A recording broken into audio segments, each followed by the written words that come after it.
Hey there, my name's Eli, and today you might be seeing me rock this slick new cut in some of these clips because time passed and I had to re-record some stuff, and these things happen. Anyway, let's dive in and get right into learning more about path of building. Node power and the power report. Let's take a look. In this example, I have a completed tree for my ball lightning build. At this stage in the game, I've beaten Uber Elder. I'm looking for little tweaks that I might be able to push myself over the top and start pushing into 100% delirium farming, for example. Whatever the next step is in your build. What we can do is come down here to the bottom and say show node power. This is showing currently offense and defense, and how this is going to show up is offense, if you can read there at the bottom, power shows as red and defense power shows as blue. We can further narrow this down and say, show me the number one node that I don't have. The top defensive one is Golem's Blood. That's a common one. And our top damage one is Heart of Thunder. And we can also click on power per point, which is going to tell us, if we turn that on, the power based on how close the nodes are to our current tree. This answers the question of, I only have 5 points, where do I want to spend them? That's what this does for you. We have this set on offense and defense. We can go here, and as you can see, there's a large list of potential modifiers that we can zero in on. So if there's something specific that you want your build to be able to accomplish, or you're pushing to maybe max out your effective hit points, whatever it is, you can select it in this list, and it will modify the tree and the colors based on what you're looking for. We also have available to us the power report. Now this doesn't work on the offense and defense selection, but if we go to say total DPS and let that load and click on power report, we get this fancy list, and we can sort by total DPS. We can sort by distance as well. So we have one node here, Supremigo, and we have total DPS, and we have 7 passive points to get to Heart of Thunder. And it tells us our total DPS along the way. And if we wanted to, we could say go for life, select that, and hit power report, and we have the same thing for life as well. So the power report just gives you an at-a-glance overall view of what it is you're trying to accomplish and how far away it is. If you love theory crafting like I do, there are some features in the items tab that can help you push your build a little bit further or help you experiment. And specifically, let's start with the anoints. So anointing an amulet. Here, I'm going to go ahead and remove Mind Drinker. If we go back and say, normally it's sorted by name, you can click on this and say, I want to look at combined DPS. It will sort, and then we have a list top to bottom from the best down to the worst, and you can go through any of these. Look at all these, there's so many. You can sort these automatically instead of looking around the tree and trying to guesstimate which one's which. Go here, sort it by what you're looking for, bada bing, bada boom, easy. Now we can also do this with the unique list. Normally it's sorted by name. If you click on this, you can sort it by that same list, and it will go ahead and calculate that out for us here. It's going to take a little bit. There's quite a bit of uniques.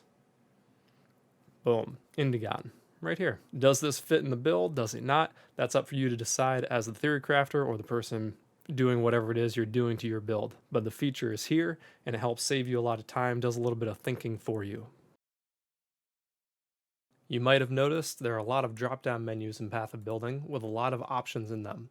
If you start typing in any of these, it will filter based on what you typed. And this is not limited to these. It is anywhere you see it, impale, whatever it is, wherever, anytime you see a list, you can start typing and it will filter for you. On a similar note, for these lists in particular, you can use your scroll wheel on your mouse to move through them.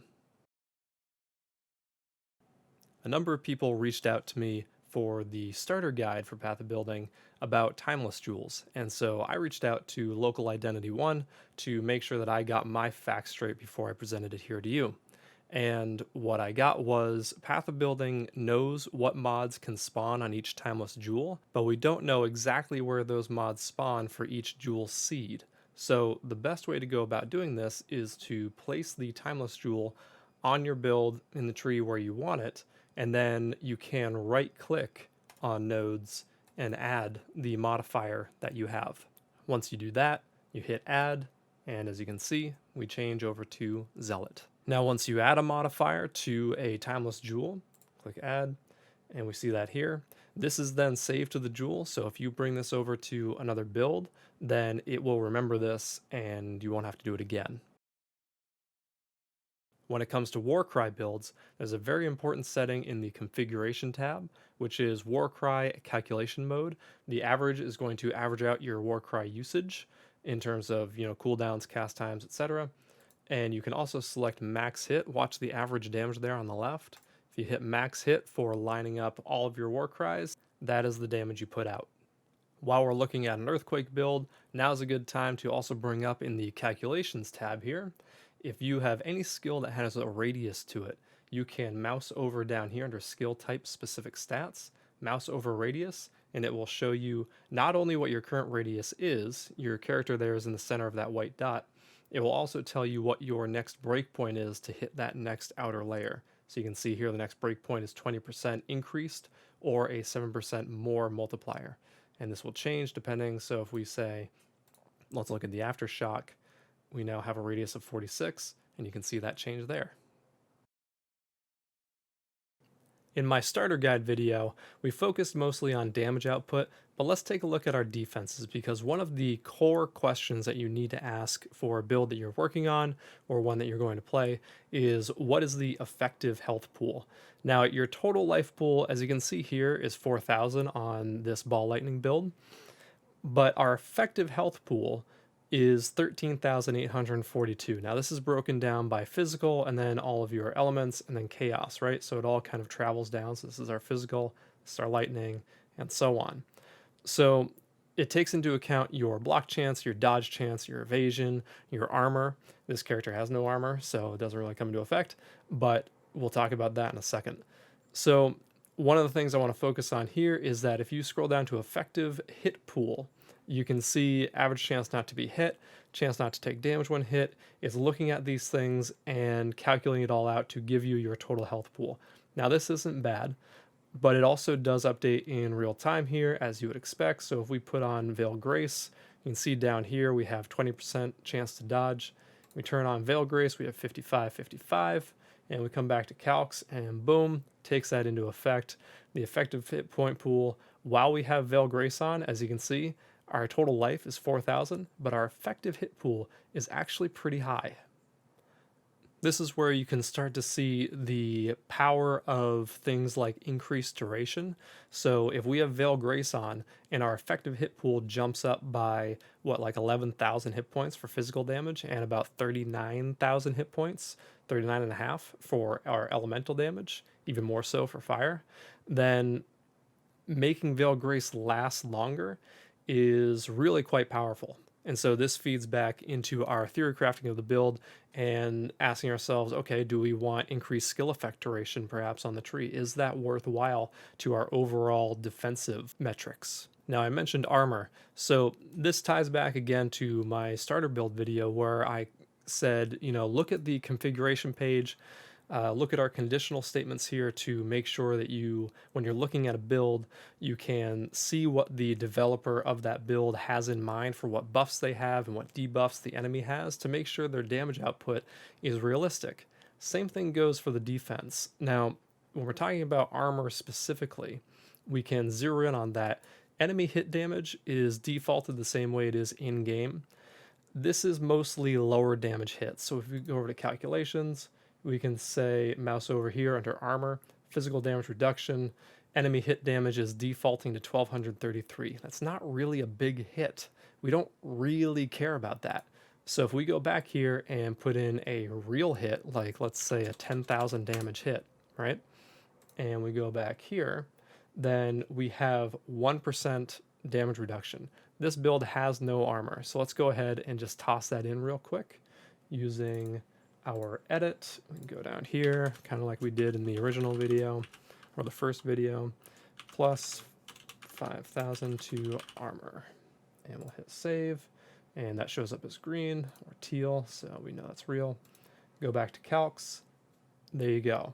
8% damage reduction at 5,000 armor. So as you can see, this kind of helps us get a better idea of, oh, this build says, you know, it has, what is this going to be? It says it has 43% physical damage reduction. Well, you can go in and specify the enemy hit damage and see if that's actually true, because armor does not work necessarily how you might think. If you aren't familiar with how armor works in Path of Exile, I strongly recommend you go and look at the Wikipedia page and take a look at it, because it's not quite what you might intuitively think. But regardless, you can test this against the build that you're looking at to just make sure that the claims being made line up with what the game is going to throw at you in terms of hits that you care about. A quick breakdown of what we're seeing here in the Elemental Ailments Shock Duration mod. If you hover over that, you get this window. And what this is saying is for Awakening level 0 Uberet Ziri, I can deal up to a 26% shock. Now this is taken from the Configuration tab, where we can say, is the enemy a boss? Yes. We can tell if it's Shaper or Cirrus. If we select that and go back to Calcs, we will see that it has been updated to an 8% shock to Cirrus. Now this will change again if we say, oh, well, we're on Awakening level 8, so we go there, back to Calcs, 7%. Now I don't want to get into the weeds here, but for anyone who might be confused about what ailment threshold is, this is a separate number that is used to calculate whether or not you can inflict a chill or shock or another non-damaging ailment, and how much of effect that has and how long of a duration it has.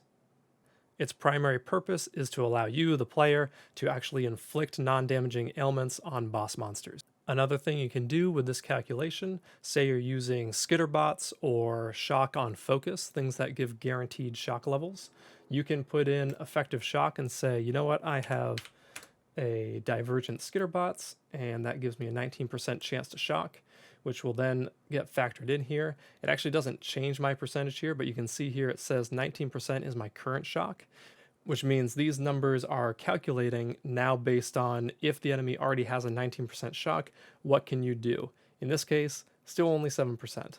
One last cool thing you can do in the calcs page is for crit chance, or maybe for area of effect, anything that lists out notes as to where you're getting them from.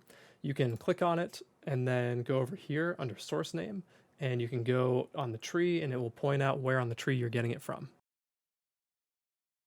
This is likely a minor thing for most of you, but you do have the option down here in options to have thousands comma separators, both in the sidebar here. If you uncheck that, you can see the total DPS there, along with other numbers. I like to separate it out with commas. You can do that in the calculations tab too. I'll show you in a second.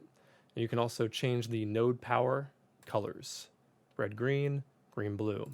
So if we turn off calcs, save, as you can see, all my numbers are just kind of put together. I prefer to have that separated out like that. Another convenience option you have is, instead of clicking up here for these 5, you can hit Control 1, 2, 3, 4, 5. So Control 1 is the tree, Control 2 is skills, 3 is items, 4 is calcs, 5 is configuration. Now I realize that that's not a game changer, but to reward you for sticking around to the end, I do have one here. Boom. Yeah, there are colors. And you can do this by hitting Shift 6 or a little caret and 1 through 0. Red is 1, 0 is black. So there you go. You're welcome, Planet Earth. That's all for now. I hope this guide helped give you some more rounded out knowledge on what path building can do. And if you found this video useful, go ahead, hit like and subscribe if you haven't already, and check out my socials and Twitch. They're all linked below. As always, until next time, stay sane, Exiles.